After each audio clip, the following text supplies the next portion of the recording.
যুবক সন্তান মরুভূমির বাড়িতে চিল্লায় চিল্লায় ডুকরে ডুকরে কান্দে। আবু বকর ডাক দিয়ে কই, বাবা গো তুমি কেন কান্দো, তোমার কান্নার কারণ কি? যুবক ডাক দিয়ে কই, হুজুর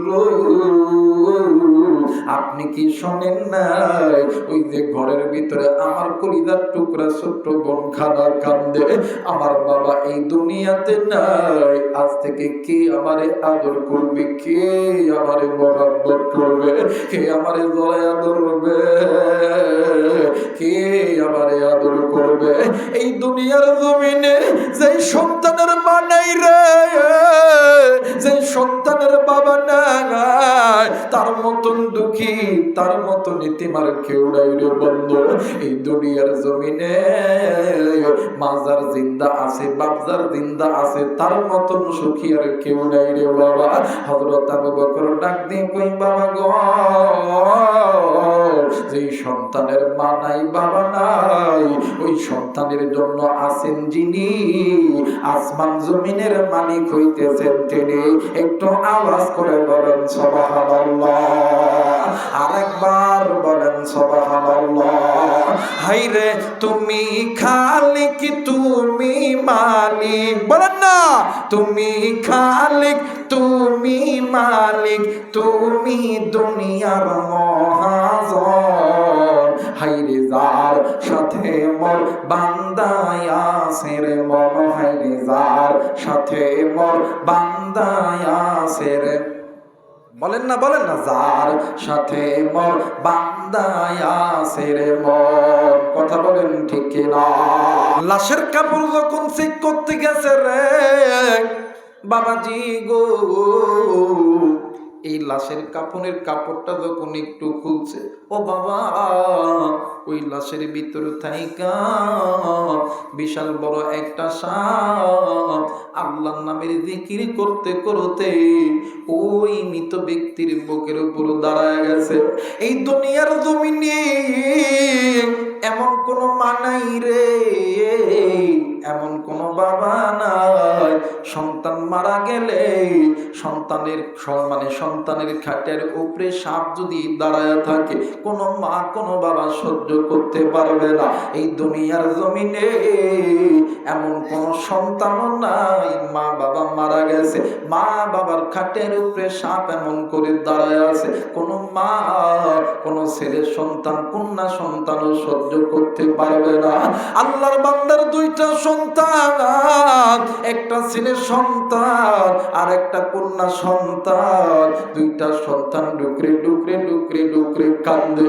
ও বাবা আমি জানি না আজকে এই ময়দানে কোন মুরব্বির জানি মা নাই, আমি জানি না এই ময়দানে কোন যুবকরে তোর মা নাই, তোর বাবা নাই। আজকে জান্নাতের বাগানে আসার সময় কোন কলিজার টুকরা মুরব্বি ওই বাগানের ভিতর দিয়ে আইছেন, ওই পুকুর পাড়ের ধার দিয়ে আইছেন, ওই রাস্তার ধারে কবরস্থানের পাশ দিয়ে আইছেন, ওই কবরের ভিতর থাইকা কারদানি আদরের মা ডাক দিয়ে কইয়া, বেটারে আমি মা এই কবরে আলাম সহ্য করতে পারি না। কারদানি বাপ ডাক দিয়ে কই, বেটারি আজকে কোন দুনিয়ার মায়ায় পড়িয়া আমি মারে তুই ভুইলা গেলি, আমি বাবারে তুই ভুইলা গেলি, আমি বাবার কবরে জাহান্নামের আগুন জ্বলে, আমি বাবার কবরে সাপ বিচ্ছুর দংশন হয়, আমি বাবা এই কবরে আলাদা সহ্য করতে পারি না। কারণ মা জানি ডাক দিয়ে কই, বেটা আমি মা তোর জন্য কিনা করি নেই রে বেটা, এই তো শীতের দিন তুই ডান দিকে প্রস্রাব করছো, আমি মাত্র বাম দিকে লইছি, তুই বাম দিকে প্রস্রাব করছো, আমি মা সারা রাত বিদায় ছিলাম তুই শুকনাই রাখছি, আজকে আমি মায়ের কবরে আদাব হয়, আমি মা সহ্য করতে পারি না, আমি মা এই সাপের দংশন আমি মা সহ্য করতে পারি না, আমি মা এই বিচ্ছুর কামড় সহ্য করতে পারি না। কারণ আমি বাবা ডাকতে কই, ব্যাটারি আজকে তুই কোন দুনিয়া দুনিয়ার পাগল হইলি, আজকে একটা দিন আমি বাবার জন্য আল্লাহর কাছে দোয়া করতে পারলি না? আরে বন্ধু, ওই জনম দুঃখিনী মা দেখার নাই রে, বাপ দেখার নাই রে। ওই মা বাবার জন্য আমি গুনাহগারের সঙ্গে কে কে দোয়া কইরা বাড়িতে যাবেন? দুই হাত উঁচু করিয়া আমার আল্লাহরে দেখায়া দাও। আল্লাহ তুমি দেখো, পিতা মাতার নেককার সন্তান হাত উঠাইছে রে আল্লাহ। আল্লাহ, নাফরমান বান্দা বান্দি চলিয়া যাবে, ওগো মালিক, তোমার যে নেককার বান্দা বান্দি হাত উঠাইছে, আল্লাহ তুমি এই হাতগুলোকে কবুল করে নাও। জোরে বলেন আমিন। আরেকবার বলেন আমিন। মুসলমান বাবাজি, এইবার হযরত আবু বকর ডাক দিয়ে কই, সরপর তুমি একটু আল্লাহর নামের জিকির বন্ধ করো। এইবার বলো বলো বাবা, তোমার পরিচয় কি? ডাক দিয়ে কই, সর্পরে তোমার পরিচয়টা আমাদেরকে দিয়ে দাও। সর্প ডাক দিয়ে কই, অগনবীর সাহাবী, তুমি তো আল্লাহর নবীর জলিলুল কদর সাহাবী, তোমার নাম হইল আবু বকর। এরে আবু বকর, আমি এই জায়গায় একা আসি নাই, আমার সঙ্গে আরো 69টি সাপ এই ব্যক্তির জন্য কবরের মধ্যে অপেক্ষা করতেছে। মুসলমান বন্ধুরে, হযরত আবুর কিং কর্তব্য বিমূঢ় হয়ে গেছে। হযরত আবু বকর যুবকরে ডাক দিয়ে কই, যুবক রে, তোমার মা কই, তোমার মা কই? কারণ স্বামীর সবচাইতে গোপন খবর থাকে স্ত্রীর কাছে। ডাক দিয়ে কই, বাবা গো, আমি তোমার মায়ের সঙ্গে একটু কথা বলতে চাই। ও বাবা, হযরত আবু বকর পর্দার ভিতর থেকে মৃত ব্যক্তির স্ত্রীর ডাক দিয়ে কই, বলো তো দেখি, তোমার স্বামী তোমার সঙ্গে জীবনে কোনোদিন কি কোনো খারাপ ব্যবহার করছে? পর্দার ভিতর থেকে দিনদার নারী মহিলা ডাক দিয়ে কই, হুজুর, আল্লাহর কসম, আল্লাহর কসম, আল্লাহর কসম, আমি যেই দিন থাইকা এই বাড়ির পুত্র বধূ হয়েছি, ওই দিন থাইকা আমার স্বামী আমার সঙ্গে উচ্চ গলায় কোনোদিন কোনো কথা বলে নাই। একটু আওয়াজ করে বলেন সুবহানাল্লাহ। মুসলমান ভাইরা আমার, বন্ধুগণ, এইবারে আল্লাহর নবীর সাহাবী আবু বকর ডাক দিয়ে কই, মা গো, তোমার শ্বশুর শাশুড়ি কি জিন্দা আছে? মা বলো না। ডাক দিয়ে কই, জি জি জি, আমার শ্বশুর শাশুড়ি জিন্দা আছে। পাশের ঘরে যাইয়া নজর কইরা দেখে বৃদ্ধ মা আর বাবা সন্তানের বেদনায় কেমন জানি ডুকরে ডুকরে কান্দে। হযরত আবু বকর ডাক দিয়ে কই, মা গো, ও বাবা, আপনারা কেন কান্দেন গো মা? বলেন না গো মা, বলেন না। মা ডাক দিয়ে কই, নবীর সাহাবী, যে সন্তানের জন্য আমি মা কতই না কষ্ট করেছি। বাবা ডাক দিয়ে কই, বাবা গো, যে সন্তানের জন্য আমি বাবা মাথার গাম পায়ে ফেলছি, আজকে আমার সন্তান মারা গেছে।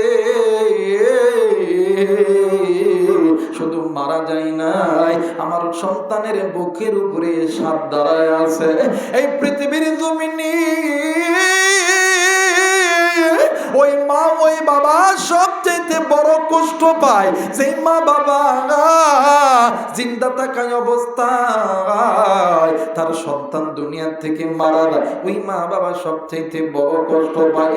ও বাবা, এইবার হযরত আবু বকর ডাক দিয়ে কই, বাবা গো, ও মা, এইবার তুমি বলো, বলো, তোমার সন্তান তোমাদের সঙ্গে কোনো খারাপ ব্যবহার করছে নাকি?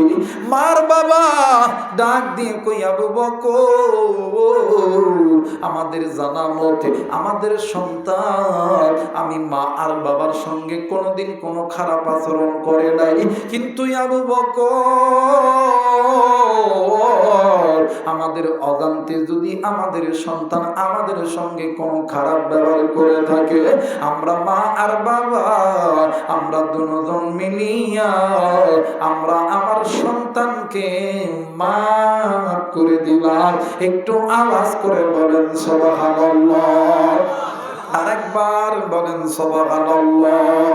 মিনতে মক্কা, মিনতে মিনার, মিনতে মদিনা, মুসলমান সেই মিমের মাকে চিনলি না। নারায়ে তাকবীর, নারায়ে তাকবীর। মিনতে মক্কা, মিনতে মিনার, মিনতে মদিনা, মুসলমান সেই মিমের মাকে চিনলি না। জনম দুঃখিনী মা,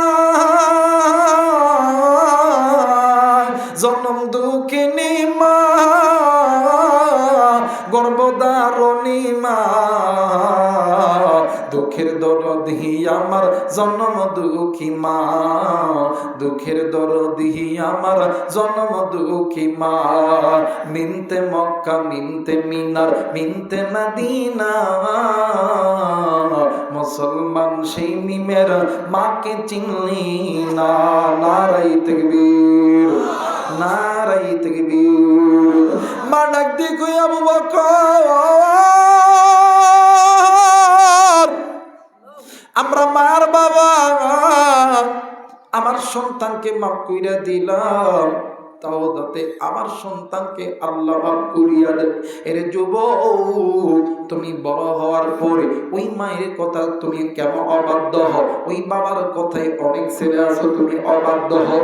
বাইরে তুমি যদি জাহান্নাম থেকে বাঁচতে চাও, আল্লাহ এবং আল্লাহর নবীর অনুগত্য ইবাদত করার পরে ওই মা বাবার খেদমত করতে হবে। কারণ নামাজ যেমন ফরজ, ইলমে দ্বীন শিক্ষা করা যেমন ফরজ, পর্দা করা যেমন ফরজ, বাদানবে আমার আল্লাহর জমিনে আল্লাহর ইকামতের দিন কায়েম করা যেমন ফরজ, মা বাবার খেদমত করাটাও ফরজ। আমার আল্লাহ বলেন ওয়াকাদা রাব্বুকা আল্লা তা'বুদু ইল্লা ইয়াহু ওয়া বিল ওয়ালিদাইনি ইহসানা। আমি আল্লাহর অনুগত্য ইবাদত করার পর তোমরা তোমাদের মা বাবার খেদমত করো, মা বাবার প্রতি ইহসান করো, দয়া করো, মায়া করো। কথাটি বুঝে থাকলে জবাব দিবেন, কথাটি কার? আরেকবার বলেন কার?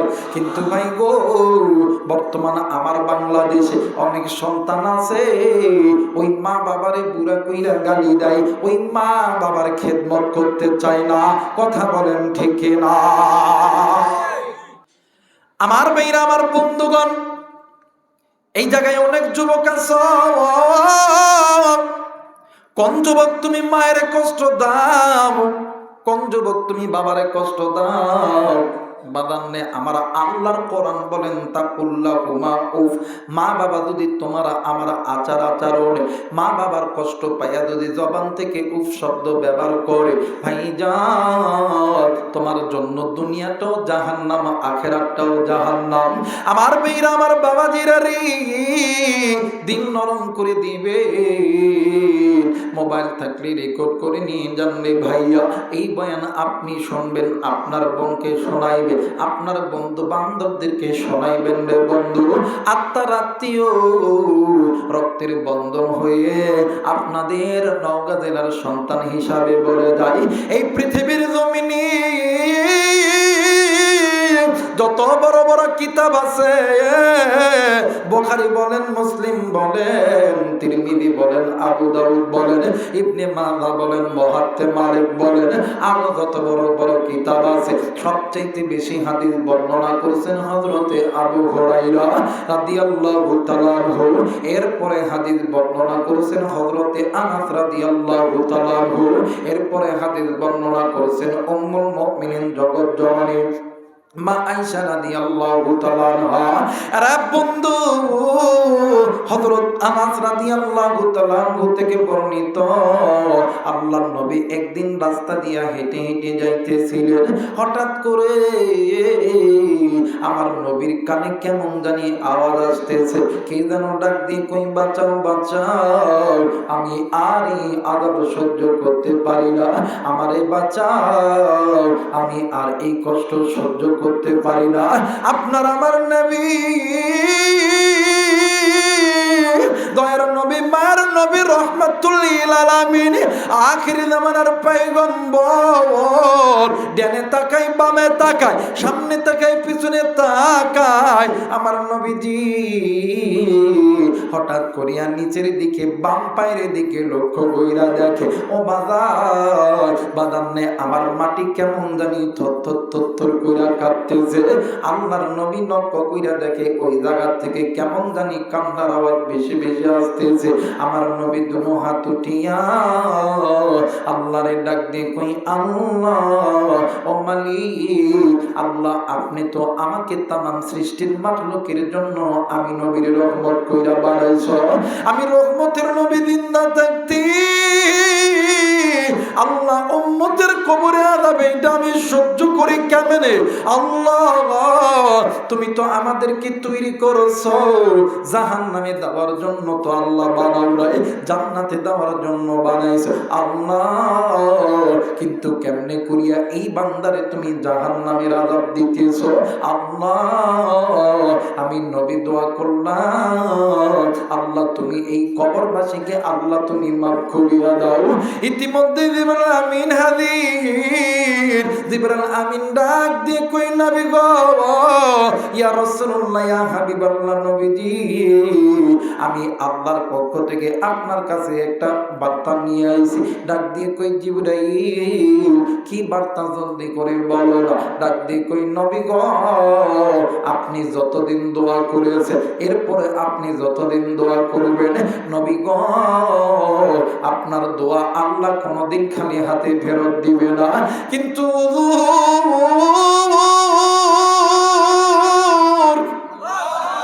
আপনি যে লোকটার জন্য আল্লাহর কাছে দোয়া করেছেন নবী গো এই লোকটার দোয়া আমার আল্লাহ কবুল করবে না গো নবীজি আল্লাহর নবী ডাক দিয়ে কই জিবরাইল কেন কবুল করবে না জলদি করে বলো না ডাক দিয়ে কই হুজুর এই বান্দা দুনিয়াতে এমন একটা জঘন্য কাজ করেছে এই বান্দার কাজের জন্য তার মা চোখের পানি ফেলে ফেলে আল্লাহর কাছে দোয়া করেছে এই বান্দা দুনিয়াতে জিন্দা থাকা অবস্থা ওই জনম দুঃখিনী মারে কষ্ট দিয়েছে ওই জনম দুঃখিনী মায়ের চোখের পানি ফেলাইছে আমার নবী ডাক দেখে কেন তোমরা বুঝো না কেন তোমরা বুঝো না এই দুনিয়ার জমিনে যাদের মা জিন্দা আছে যাদের বাবা জিন্দায় আছে তাদের মতন সুখী কেউ নাই তাদের মতন ধনী কেউ নাই রে বন্ধু এই দুনিয়ার জমিনে মা যার বেঁচে নাই বাপ যার বেঁচে নাই তার মতন দুঃখী তার মতন অসহায় কেউ নাই রে বন্ধু মুসলমান ভাইরা আমার বন্ধুরা রে কথায় কথা বেড়ে যায় আল্লাহর নবী জনাবে মুহাম্মদ রাসূলুল্লাহ একদিন ইমাম হাসান আর হোসেনের সঙ্গে খেলা করতেছিলেন বাবাজি ইতিমধ্যে বাদাম হযরত আলী রাদিয়াল্লাহু তাআলা ব্যবসা থেকে কয়েক মাস পরে যখন বাড়িতে আইছে ইমাম হাসান আর হোসেন দুনো ভাই সব বাবারে দেখিয়া নানার কোল থেকে দৌড় দিয়া বাবার কোলে গেছে হযরত আলী অনেকদিন পর বাবারে পাইছে অনেকদিন পর সন্তানরে পাইছে হযরত আলী রাদিয়াল্লাহু তাআলা একবার ইমাম হাসানের গালে চুম্মা দেয় আর একবার ইমাম হোসেনের গালে চুম্মা দেয় বাজান রে সন্তান বাবার গালে চুম্মা দেয় বাবা ও সন্তানের গালে চুম্মা দেয় এই দৃশ্যখানা দেখিয়া আমার নবীজি মা আমার এতিম নবী মা মরার মতন ডুকরি ডুকরি কাঁদতেছে ইতিমধ্যে হযরত আলীর কানে আওয়াজ আসছে কি যেন এই জায়গার মধ্যে কান্দে হযরত আলী ডাক দিয়ে কই হাসান এই জায়গার মধ্যে কে কান্দে রে হাসান কে কান্দে এইবারে হযরত আলী রাদিয়াল্লাহু তাআলা নজর কইরা দেখে আমার নবীজি কেমন জানি মাথাটি নিচের দিকে হালাইয়া আমার নবীজি কেমন জানি ডুকরি ডুকরি কান্দে এইবার হযরত আলী ইমাম হাসান আর হোসেন কে লইয়া চলে গেল নবীজির কাছে ইমাম হাসান আর হোসেন ডাক দিয়ে কই নানা গো আপনি কেন কান্দেন গো নানা বলেন না। আল্লাহর নবী কোনো কথা কই না। এবারে আল্লাহর নবীর জামাই আলী ডাক দিয়ে কই নবীজি গো আপনি কেন কাঁদতেছেন গো নবীজি। আল্লাহর নবী ডাক দিয়ে কই আলী রে তুমি আলী আমার কলিজার মধ্যে আঘাত করছো।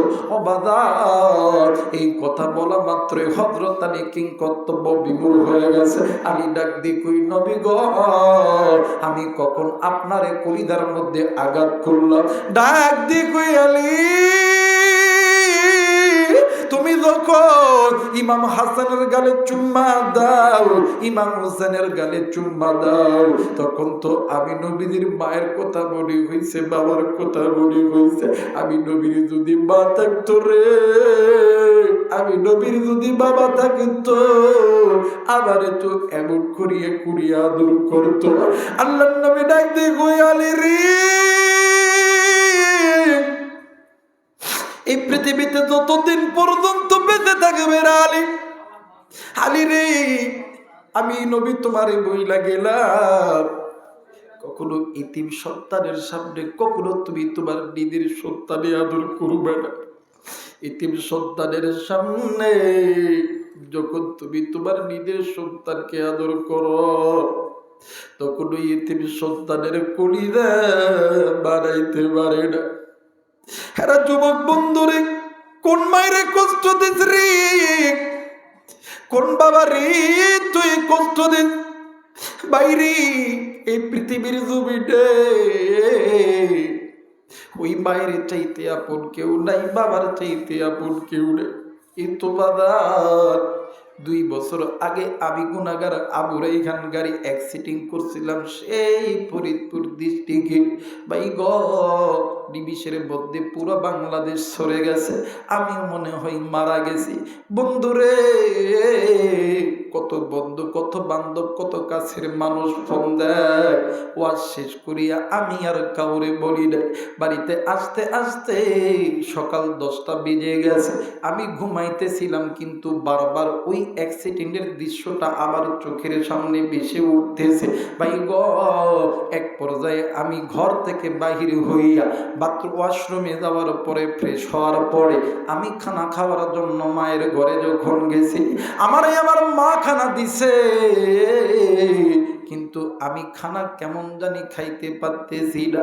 এক পর্যায়ে আমার মা আমার কাছে বসিয়া ডাক দিয়ে কই বেটা রে আজকে তোর চোখ মুখ কেমন জানি শুকনা শুকনা লাগে। বললে বেটা বল তোর কিছু হয়েছে নাকি রে বেটা। আমি কইলাম মা না নাই আমার কিচ্ছু হয় নাই গো। আমার মায় আমার ডাক দিয়ে কই বেটা রে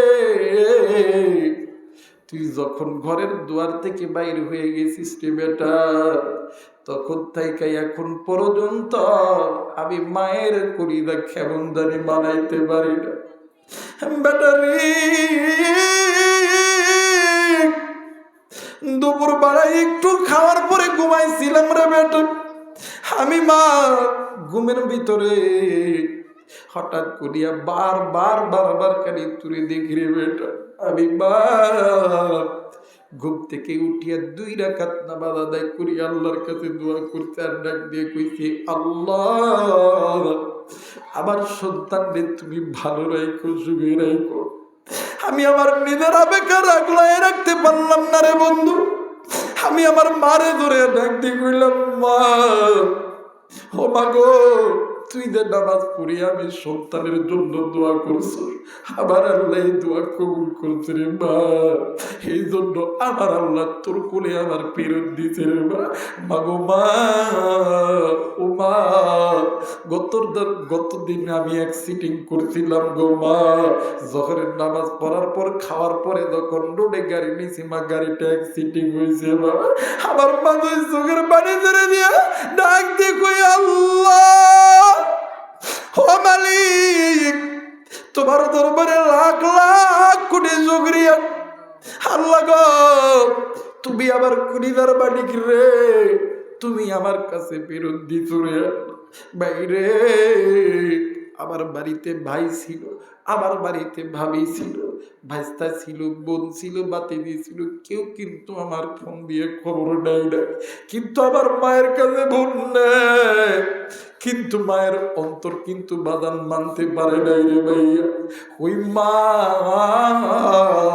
এমন একটা দাবি, বা আমি আসি বিদেশে, মা আছে দেশে, বিদেশেতে যদি কারো সন্তান মারা যায়, পশু পাখি না জানিবার আগে জানে কিন্তু তাহার ভাই। ওই জনম দুঃখিনী মা দেখে নাই রে বাজার, ওই বাবা দেখে নাই রে, ওই মা কার জানি কবরে, কার বাবা জানি কবরে, কার মা জানি জাগার নামের আগুনে জ্বলে, কার বাপ জানি জাগার নামে আগুনে জ্বলে। তুমি আমি সন্তান হইয়া ওই মায়ের জন্য আমি গোলামের সঙ্গে দোয়া কইরা কে বাড়িতে যাবেন? দুই হাত উঁচু করিয়া আমার আল্লাহরে দেখা দাও। আল্লাহ গো তুমি নজর কইরা দেখো, অনেক মুরব্বী কেঁদেছে, অনেক যুবক কেঁদেছে। আল্লাহ গো এই চোখের বাড়ি আল্লাহ তুমি আমাদের নন্দন নাজাতের উসিলা বানায়।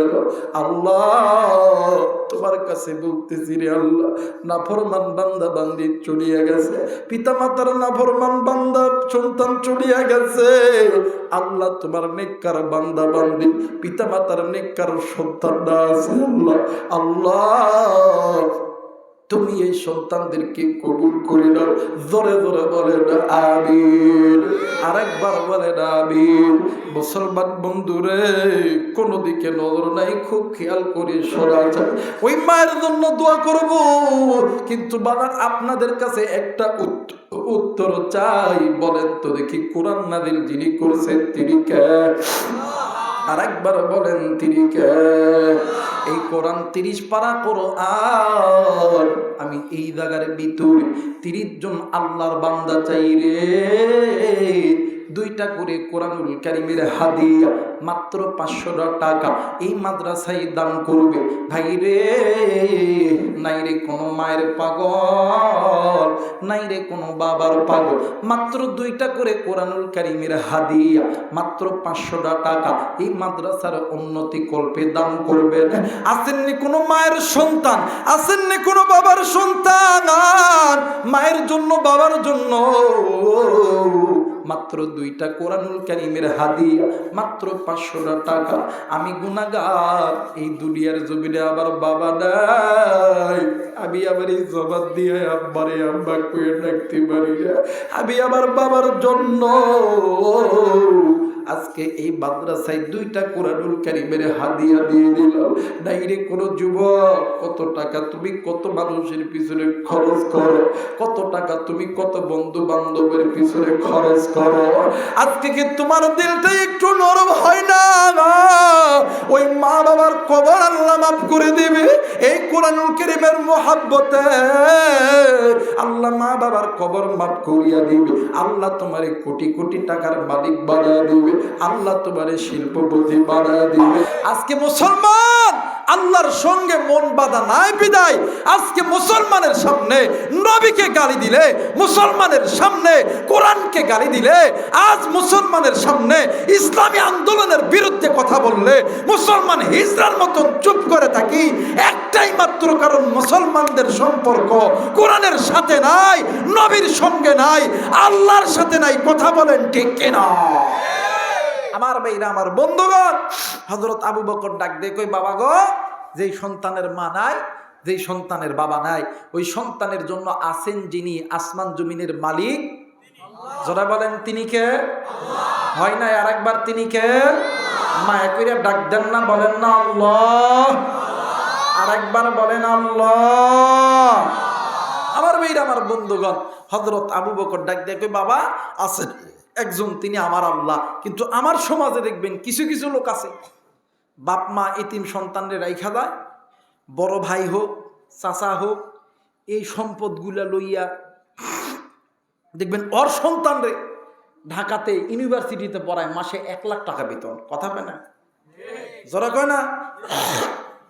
কিন্তু নিজের ভাইস্তা যখন টাকা চায়, কি ও চাচা ভর্তি করতে পারে, টেনে বা টেনে টেনে টেনে, কথা কয় না, জোরে কয় না। আমার বাইরে যখন জমি যখন ভাগ করতে লাগে, তখন আবার এলাকার মুরব্বীরে ডাক দেখে, বা ও বেচারারে তুই ছোট থেকে মানুষ করছিস, ঠকাস না। কই চাচা না না, ঠকায় মুখে, ঠকায় মুখে। এই নওগাঁ শহরে 5টা দোকান আছে, এখানে দোকানটাই আমি নিলাম, পিছনের জায়গাগুলো এদেরকে দিলাম, কথা কয় না, জোরে কয় না। আবার এমন আছে অনেক মুরব্বী কয়, বাবা তুমি তো রাজশাহীতে 2টা বিল্ডিং করছো, ঢাকাতে 2টা বিল্ডিং করছো। এই ডাক দেখো, চাচা আপনি জানেন না কত কষ্ট কইরা ঢাকার বিল্ডিং করছি, এগুলো কি এই টাকা দিয়ে করছি চাচা? আরে চোর, তুই কি শহরের বাইর থেকে যৌতুকানে বিল্ডিং করছস, কথা বলেন ঠিক কিনা? এমন ধোকা অনেক ভাইরা অনেক ছোটদেরকে দেয়, আছে না নাই? জোরে বলেন আছে না নাই? ভাইরে, এতিমের মাল তুমি ভক্ষণ কইরো না, এতিমের মাল তুমি নষ্ট কইরো না, এতিমের মাল তুমি খাইও না। কারণ এতিমের মাল এমন একটা হায়ার অ্যান্টিবায়োটিক ঔষধ, তুমি জানো না। এই যারা ছোট ভাইরে ঠকায়, দেখবেন কয়েকদিন পরে হঠাৎ করে রাত্রিবেলা কথা কয় না, অ্যাম্বুলেন্স নওগাঁ সদর যা, রাজশাহী দৌড় দিয়ে চলে গেল ঢাকা। ওই জায়গা থেকে ফোন দিতে, আমার পানের বিবি তাড়াতাড়ি ব্যাংকের থেকে 10 লাখ তুইলা আনো, কথা কয় না, জোরে কয় না। আমার ভাইরা, আমার বন্ধুগণ, শুধু তাই নয়, এতিমের মাল যারা খাবেন, এতিমের মাল যে দিক দিয়ে খাবেন, হয়তো বা বুক দিয়ে বাড়াবে, অথবা হাত ভাঙ্গে এমন হয়, কথা কয় না কেন? দেখবেন বাজান এলাকায় আছে কি না এমন লোক, দেখবেন যে ছোট ভাইদের হক মেরা খাইছে, জমি দেয় না, কয়দিন পরে স্ট্রোক করা, কথা কয় না, জোরে কয় না। আবার দেখবেন ওই মালটা আবার মানে পিছন দিক দিয়ে বাড়ায়। কারা আবার দেখবেন, হাই হাই রে বেটা পালসার কিনে দিছে, ছোট ভাই 100 বিঘা জমি বাপ রেখে মারা গেছে, ছোট ভাই গাড়ি চাই, ভাইরে গাড়ি দেয় না। কিন্তু পোলা একদিন কইছে, আব্বা আমি কিন্তু গাড়ি ছাড়া নওগাঁতে আমি কিন্তু যাইতাম না। পোলায় বাপে গাড়ি কিনে দিছে, ও গাড়ি নিয়ে নওগাঁ গেছে, আসার সময় আর নাই, কথা কয় না, আছে না। এটা এতিমের মাল ভক্ষণ করার কারণে। এই জন্য বলতেছি, এতিমের মাল নষ্ট করবেন না, এতিমদেরকে মহাব্বত করবেন, এতিমদেরকে ভালোবাসবেন। কারণ এতিমদেরকে ভালোবেসেছেন আপনার আমার নবী জনাবে মুহাম্মদুর রাসূলুল্লাহ সাল্লাল্লাহু আলাইহি ওয়াসাল্লাম। এই জায়গায় অনেক মুরব্বী আছেন, জানি না কোন মুরব্বীর জানি মা নাই বাবা নাই। আমার নবীর কিন্তু মা ছিল না, বাবা ছিল না। আপনি যেমন এতিম, আমার নবীও কিন্তু ছিল এতিম। নবী যদি এতিমদেরকে মহাব্বত করে, কেন আপনি আমি এতিমদেরকে মহাব্বত করব না? নবীর উম্মত হয়ে এতিমের পক্ষে কে কে থাকতে রাজি আছি? 2 হাত উঁচু করে আমার আল্লাহর দেখায় দাও, নারে তাকবীর, নারে তাকবীর। আমার ভাইরা, আমার বন্ধুগণ, এইবারে হযরত আবু বকর ডাক দিয়ে কই, বাবা গো, তোমার মাকে দিয়ে বলো তোমার বাবার লাশটা একটু ঘরের থেকে বাহির করে দিক। আমরা নবীর সাহাবীরা এই লাশটা একটু ধুত করব, কাফনের কাপড় পরাইব, আমরা এই লাশটার জানাজা করব। আমার ভাইরা, লাশের জানাজার ইমামতিতে হযরত আবু বকর। কিন্তু আবু বকর সাহাবী 3 বার নামাজের নিয়ত ভুল করছে। কয়বার? যারা বলেন কয়বার? আমাদের সমাজে যদি কোনো হুজুর যদি ভুল করতে, পিছন থেকে লোক মাথা, হুজুর কি ব্যাপার, নামাজ ভুল হলো কা, কথা কয় না, এমন লোক আছে না? কিন্তু তদানীন্তন সময়ে নবীর সাহাবীরা তো বেদব ছিলেন না। ডাক দিয়ে কই, হযরত আপনি যে 3 বার নামাজ ছেড়ে দিলেন, কারণ কি? হযরত আবু বকর ডাক দিয়ে কই, বাবা আমি যখন প্রথমবার আল্লাহু আকবার বলেছি, আমি নজর করে দেখি মৃত ব্যক্তির ঠিক পায়ের ভিতরে কাফনের কাপড়ের তলে কি যেন নড়তেছে, আমাকে ভয় লেগে গেছে, আমি নামাজ ছেড়ে দিছি। দ্বিতীয়বার আল্লাহু আকবার বলার সঙ্গে সঙ্গে আমি নজর করে দেখি মৃত ব্যক্তির ঠিক এই কোমর মানজার এই জায়গার ভিতরে কি যেন নড়তেছে। তৃতীয়বার আমি যখন আল্লাহু আকবার বলছি, আমি নজর কইরা দেখি মৃত ব্যক্তির ওই বুকের উপরে কি যেন নড়াচড়া করতেছে। এই জন্য আমি আবু বকর নামাজ ছেড়ে দিছি। সাহাবীরা ডাক দিয়ে কই, হুজুর আপনি যদি অনুমতি দেন তাইলে আমরা এই লাশের কাপড়টা একটু চেক করব। জোরে বলেন আল্লাহু আকবার। মুসলমান ভাইরা আমার বন্ধুগণ, আর বর্তমানে আমার বাংলাদেশে আমাদের অনেক মা আছে, হাই হাই রে, যদি তরকারি দুধে একটু লবণ কম হয় ডাক দেবে, ফইনের বেটি লবণ কিনি নাই, কথা বলে না। যদি একটু ভাত দিতে দেরি হয়, কাপড় খাইতে যায়, যদি কাপড়ের যদি একটু ময়লা দেখা যায়, হাই রে বাপ রে বাপ, মাংনা কাজ, কথা বলে না।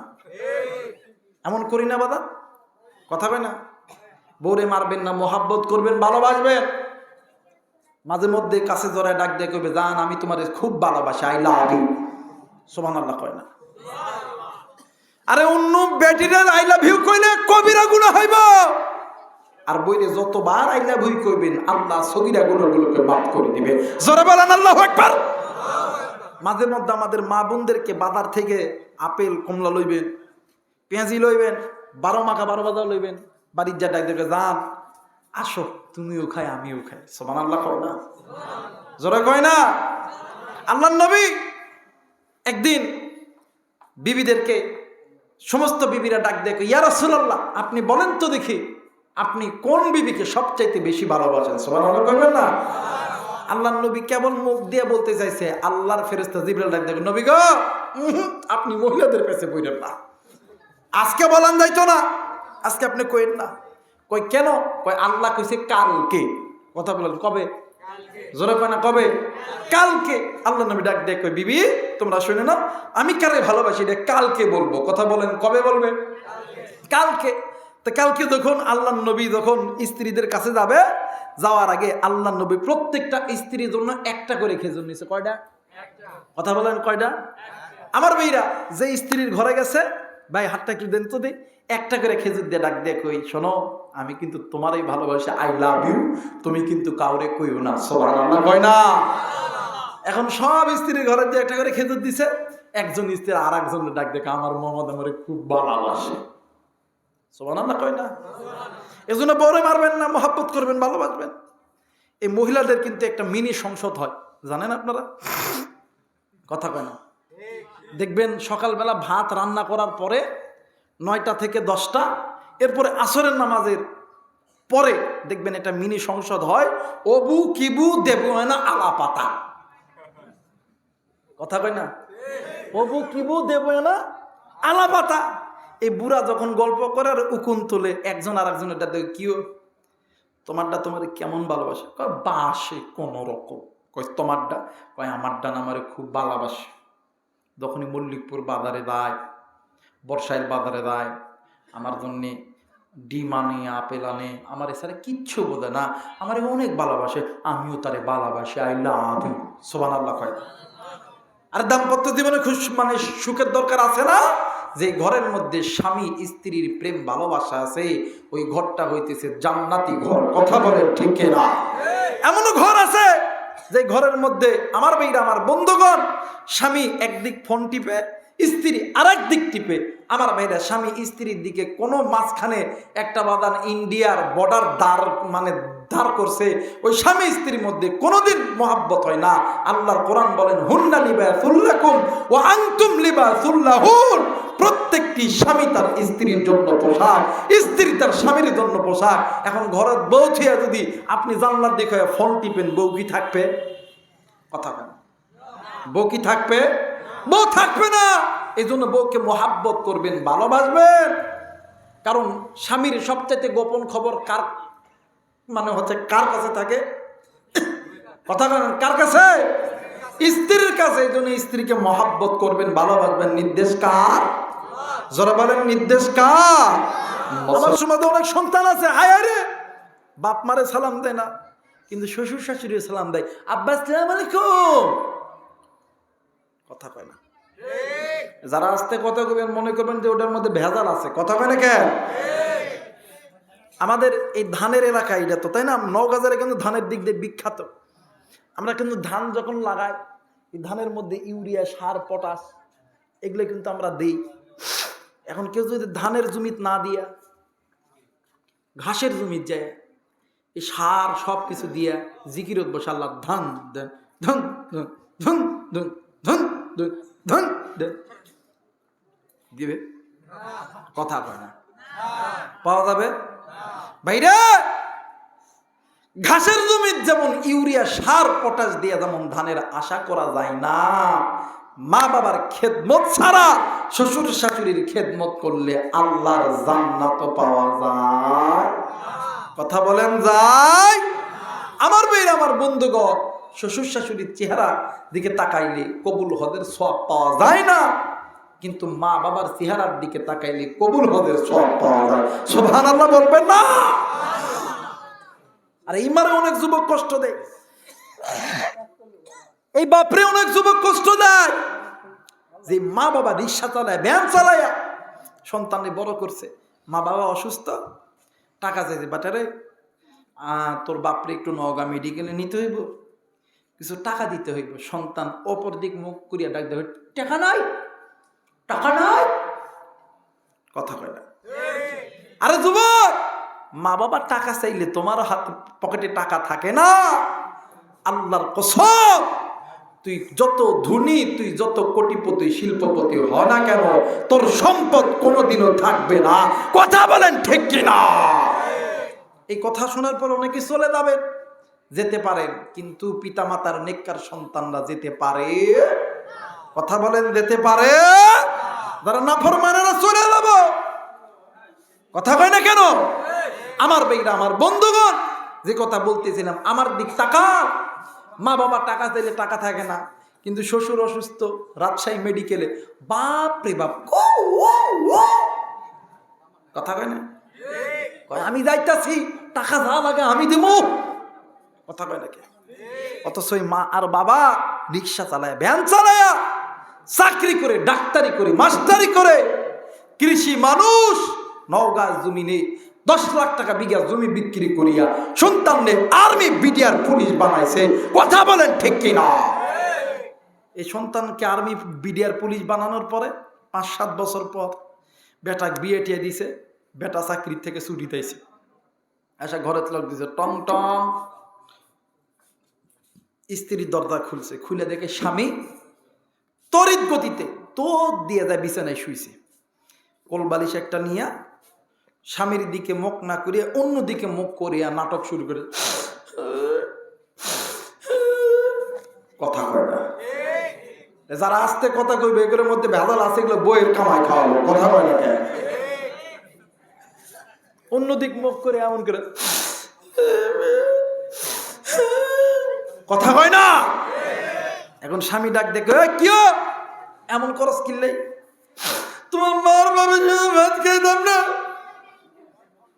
তাই নাকি? হ্যাঁ, তো খাইবা না? খাইতাম না, খাইতাম না, খাইতাম না। কথা কয় না? এখন ডাক দেখো, তোমার কাছে 2টা অপশন, একটা অপশন মা আর বাবা, আর একটা অপশন হলো আমি। একটা ছাড়তে হবে, একটা ধরতে হবে। যদি মা বাবাকে যদি ধরো, তাইলে আমার বাপে 5 লাখ টাকা দিছে, টাকা দাও, পালসার গাড়ির চাবিটা দাও, সকালবেলা আমি বাপের বাদ যাইতাম গা। এখন এই হিজরা মরদ ডাক দেখো, তোমারটাই ঠিক, তোমারটাই ঠিক, মার বাপরে ভাত দিতাম না। কথা কয় না? জোরে কয় না? আরো জোরে কয় না? ভাইরা, তুই কোন মায়ের ভাত দিস না, কোন বাপরে ছাড়স, কোন মারে ছাড়স? আল্লাহ বলেন, পৃথিবীর জমিনে যদি কোনো বান্দা, যদি কোনো বান্দি পিতা মাতাকে খুশি কইরা আমি আল্লাহর হুকুম মানতে পারো, আমি আল্লাহর জান্নাতের দরজা তাদের জন্য খুলে যাবে। এই জায়গায় অনেক যুবক আছে, অনেক মুরব্বী থাকতে পারে, অনেক ব্যবসায়িক থাকতে পারে। আমরা অনেক সময় আলেম ওলামার কাছে দোয়া চাই, হুজুর একটু দোয়া করেন আল্লাহ যাতে আর্মি বানায়, পুলিশ বানায়, বিডিআর বানায়, র্যাব বানায়, এমন দোয়া চাই কি চাই না? কথা কয় না? আমার ভাইরা, আলেমরা দোয়া করলে আলেমদের দোয়া কবুল, কিন্তু আলেমদের দোয়ার আগে 2 জন ব্যক্তির দোয়া আল্লাহর দরবারে কবুল। একজন হইল মা, আর একজন হইল বাবা। কলিজার টুকরা যুবক, কেমনি করে বুঝাইলে বুঝবা, কি দিয়ে বুঝাইলে বুঝবা? আমার কাছে তো কোনো এলিম নাই, আমলও নাই, কিন্তু আল্লাহর কসম কেটে বলে যায়, এই দুনিয়ার জমিনে তুমি যদি সফলতা অর্জন করতে চাও, আর্মি যদি হতে চাও, পুলিশ যদি হতে চাও, বিডিআর যদি হতে চাও, ব্যবসার মধ্যে বরকত যদি নিতে চাও, আজকে রাত্রি বেলা বাড়িতে যাইয়া ওই মা বাবার কাছে যে দোয়া নিবেন, ওই মা বাবা আল্লাহর কাছে চাইতে দেরি করবে, আল্লাহ আপনাকে দিতে দেরি করবে না। জোরে বলেন আল্লাহু আকবার। আর ওই মারে কষ্ট দেন, ওই বাপরে কষ্ট দেন, আল্লাহর কসম জীবনেও কোনোদিন তুমি শান্তি পাবা না। দুনিয়াটাও তোমার জন্য জাহান্নাম, আখিরাতটাও তোমার জন্য জাহান্নাম। কথা বলেন ঠিক কি না?